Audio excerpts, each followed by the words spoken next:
네, 안녕하세요.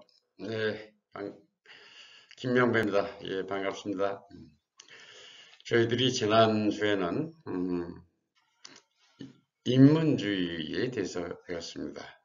인문주의자들은 음, 고전 라틴어, 고대 고전 라틴어를 굉장히 공부를 많이 한 사람들이죠. 그리고 고전 라틴어를 굉장히 사랑하고 연구를 많이 한 학자들이라고 할 수 있겠죠. 그래서 인문주의자들은 고전 라틴어를 완벽하고 순수하고 아름다운 언어다 이렇게 보고, 당시에 사용하던 속어는 타락한 언어다, 하잘것없는 언어다 하면서 업신여기는 입장을 가졌죠. 이 인문주의자들의 입장은 단테의 주장과는 전혀 상반되는, 완전히 반대되고 대립되는 입장이었다라고 할 수 있겠죠. 그래서 이번 시간은 우리가 인문주의자들의 언어 문제. 자, 1300년대는 단테가 언어 문제를 제기했어요. 1400년대 고전 라틴어를 연구하는 인문주의자들의 언어 문제에 대해서 한번 살펴보겠습니다. 인문주의자들은 통속어의 기원은 로마 민족이 야만족의 침입에서 시작했다고 주장하죠. 그래서 소고의 기원은 야만족 때문에 생겼다는 것이죠.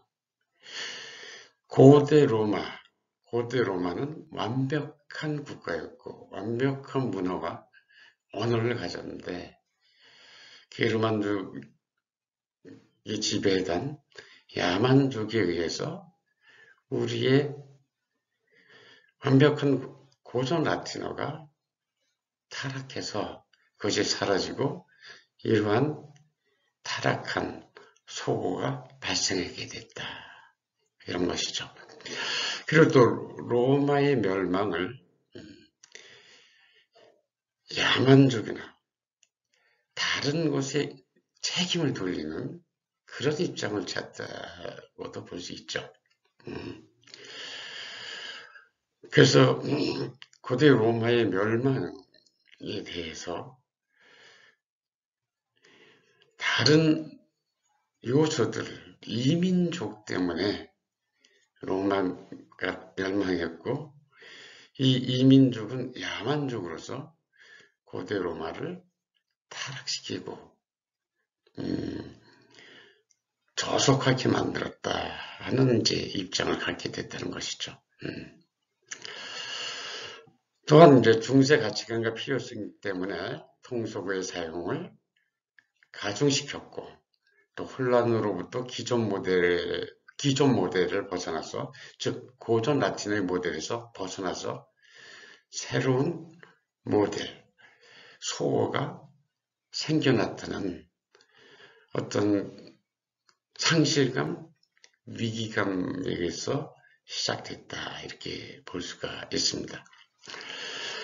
사실 기존 모델은 고전 라틴어인데 이미 한 8세기가 되면서 언어는 끊임없이 변하잖아요. 그래서 이제 로망스어가 발생하게 되고, 이 로망스어는 고전 라틴어와는 구조적으로 다르고 또 문부적으로도 다른 새로운 언어가 나왔죠. 그 언어들이 이제 오늘날 이탈리아어, 불어, 스페인어, 포르투갈어, 루마니아, 이런 언어들이죠. 그래서 이제 언어가 변화한 것이죠. 그러니까 객관적으로 봤을 때, 그것을 중세는 암흑시대고 야만인족에 의해서 타락한 시대인데, 그런 타락에 의해서 생겨난 언어가 로망스다, 속어다, 이런 입장을 취했다고 볼 수 있겠습니다. 중세 말부터 인문주의 그 학자들은 다음과 같은 언어 문제를 제기했어요. 통속어, 속어도 과연 진정한 언어인가? 라틴어는 진정한 언어인데 통속어도 언어인가? 중세 초반에는 어떤 문제를 제기했느냐 하면 중세 신학자들이나 학자들은 여자도 과연 인간인가 동물인가 이런 또 문제를 제기했어요.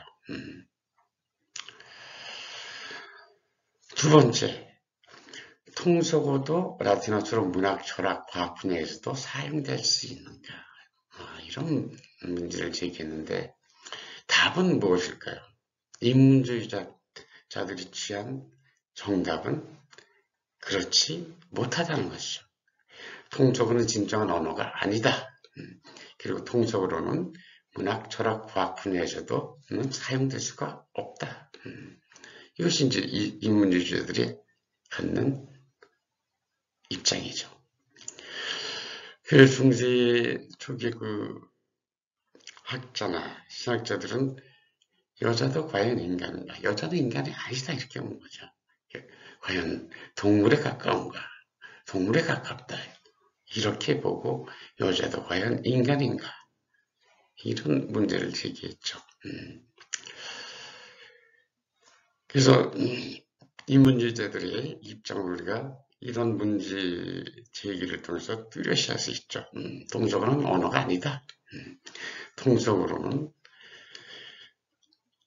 그 높은 수준의 학문이나 철학, 예술은 할 수 없다.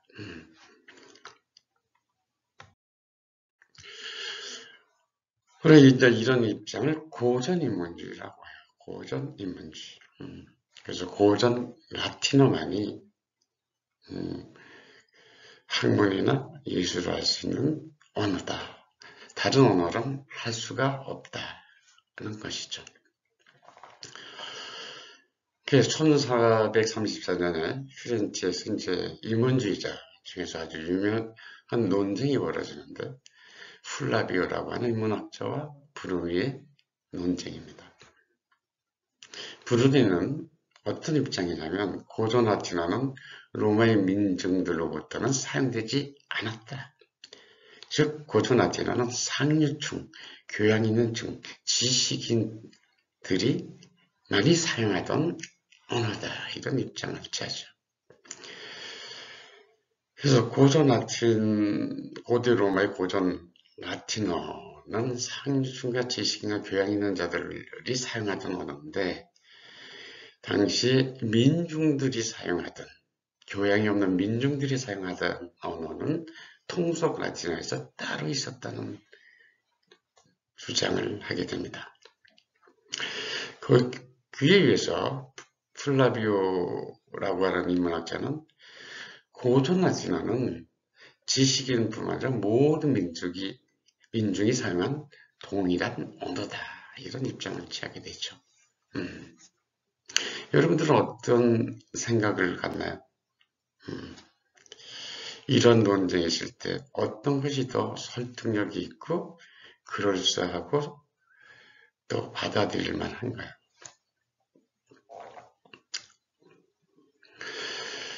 그렇죠. 오늘 한국의 최고의 문인들이 쓴 언어가 상류층만들이 사용하고 지식인들이 사용하는 언어가 될 수가 없죠. 지식인들이 사용한 언어와 말이 민중들이 사용하는 언어와 이질적이고 분리되어 있다고 볼 수가 없겠죠. 단지 글로서 아름다운 표현력을 가졌다는 것이지 언어 자체는 동질성을 갖고 있다고 보는 것이 더 설득력이 있고 상식적이라고 할 수 있겠죠.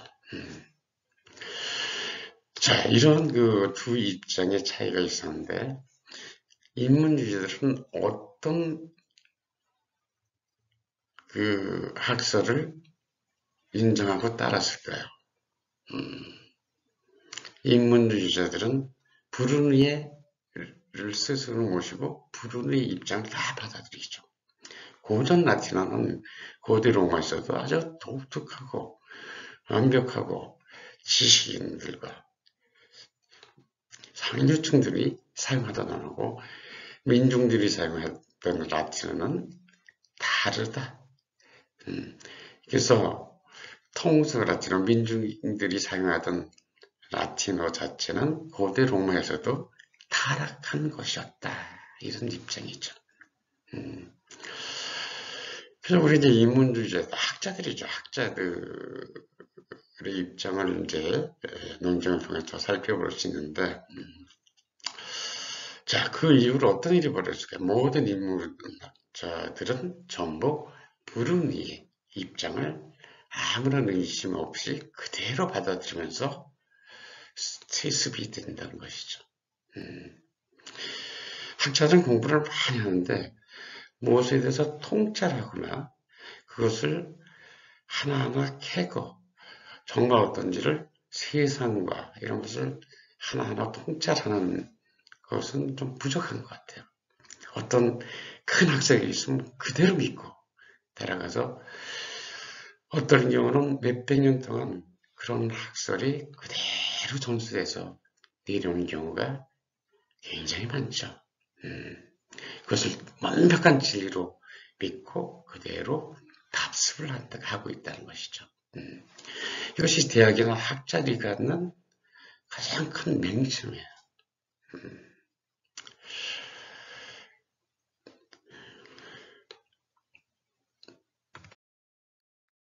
자, 그리고 이제 플라비오 입장이 더 타당성이 있다고 저도 생각하고 이것이 상식적으로 보는 것이죠.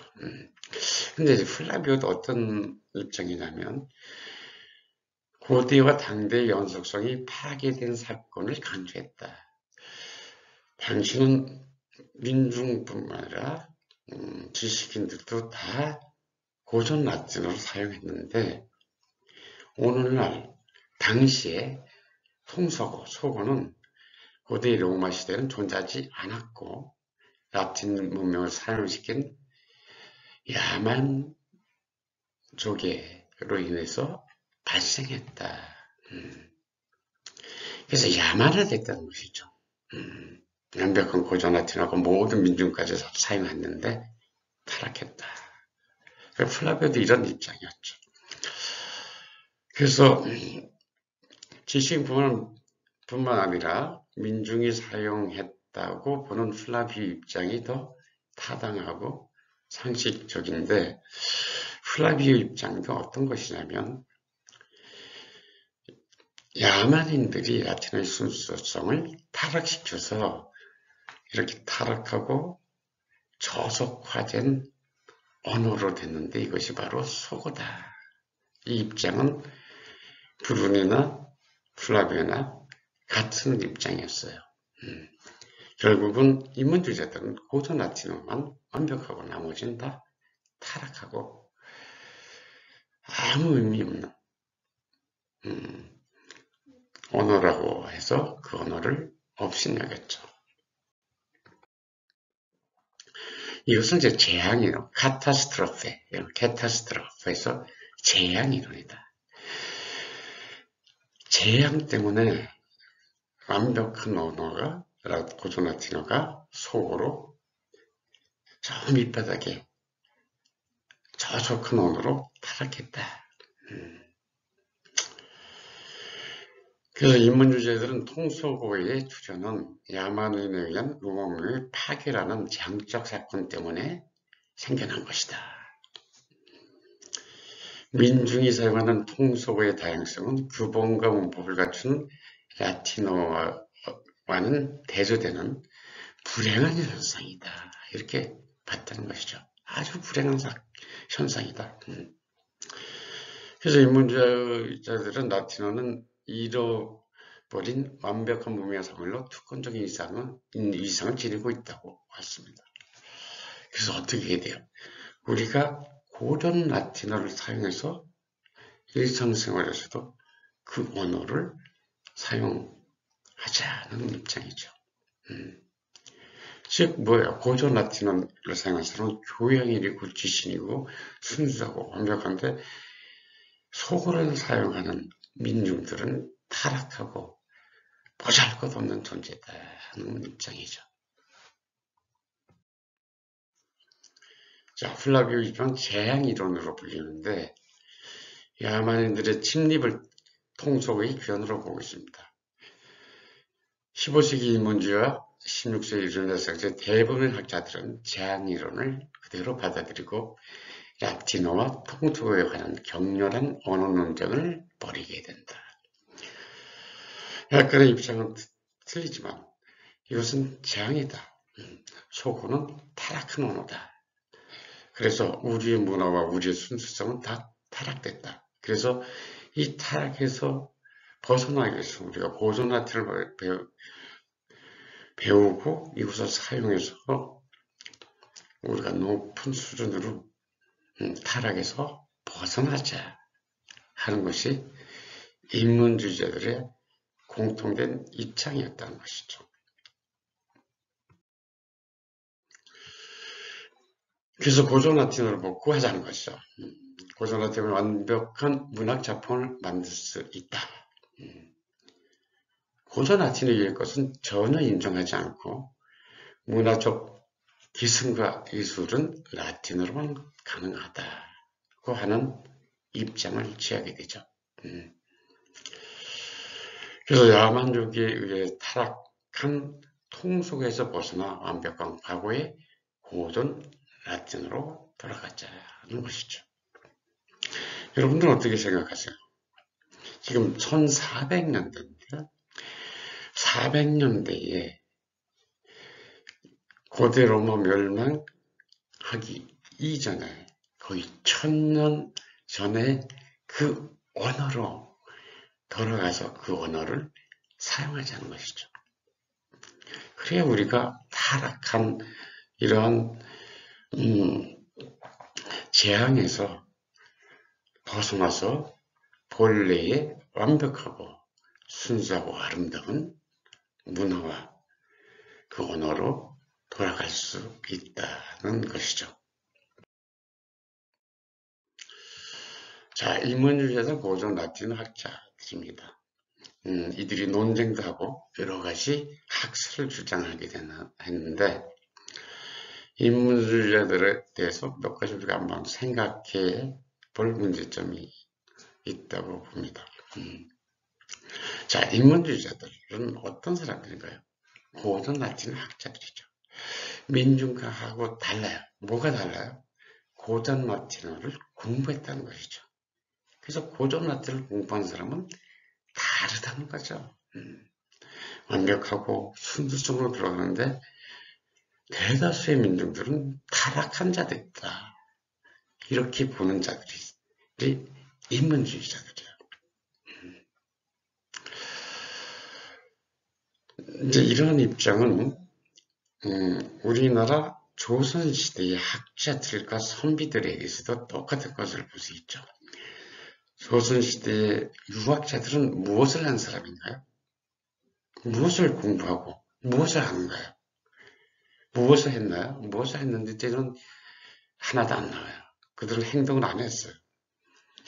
뭘 공부했어요? 한문을 공부했죠. 한문.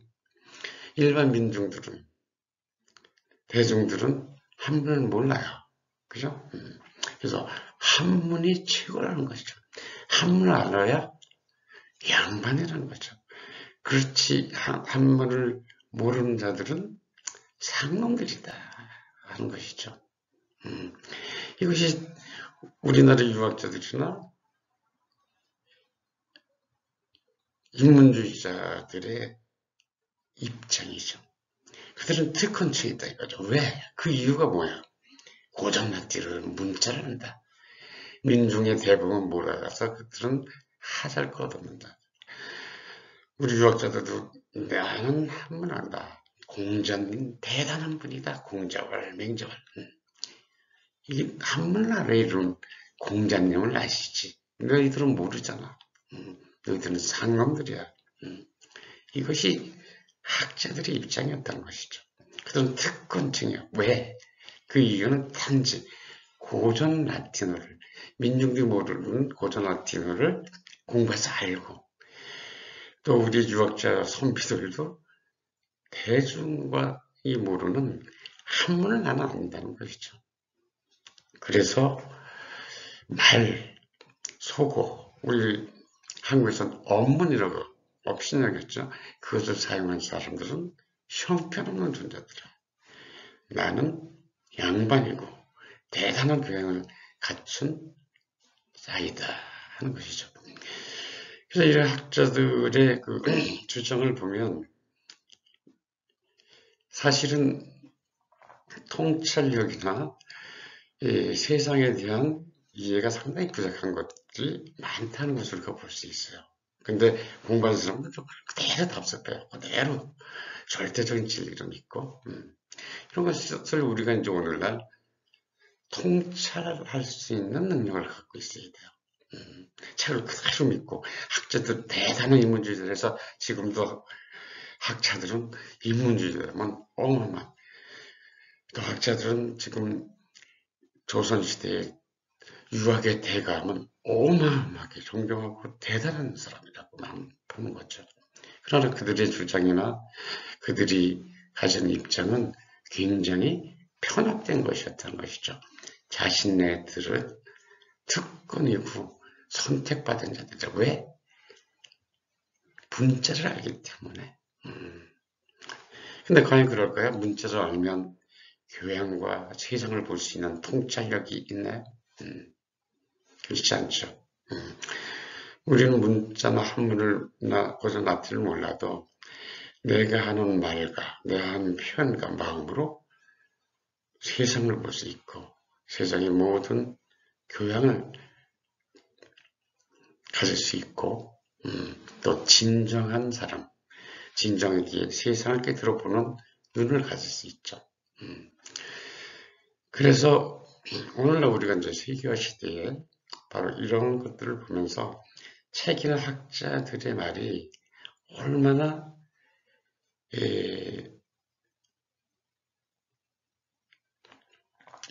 빈틈이나 그 망상이 많은가 하는 것도 우리들은 생각해 볼 줄 알아야 돼요. 그렇지 않으면 거기에 노예가 되어버려요. 그리고 공부를 많이 할수록 거기에 딱 사로잡혀서 그걸 절대적으로 믿고 의심이 없이 그걸 믿고 또 논문도 쓰고 하죠. 일단 전체가 그것을 진리로 믿고 그대로 답습을 하고 있다는 것이죠. 그래서 학자들에게서는 우리가 창의력이나 창조물을 기대하기가 힘들다는 것이죠. 창조적일 수가 없다는 거죠. 그들은 하나의 학설을 절대적으로 신봉하는 자들이 바로 학자들이에요. 거기에 대한 의문과 거기에 대한 전체적인 통찰력, 판단력을 갖지 못하고 있다. 이렇게 있지 않나 하는 것도 우리는 생각해 볼 필요가 있습니다. 그래서 우리가 인생을 진짜 잘 살려면 세상에 대한 세상을 읽을 줄 알고 사람을 읽을 줄 알고 사회를 읽을 줄 알고 자연을 읽을 줄 알고 해서 판단력과 직관력, 통찰력을 가져야 진정한 인간으로서 자유인이 될 수 있죠. 그렇지 않으면 어떤 학설이나 지식에 철저한 노예가 되는 거죠. 자, 그래서 우리가 한번 단때란 자유인, 단때란 대단한 천지의 통찰력을 다시 한번 생각해 볼 필요가 있다고 생각합니다. 예, 오늘 수업 이것으로 마치도록 하겠습니다.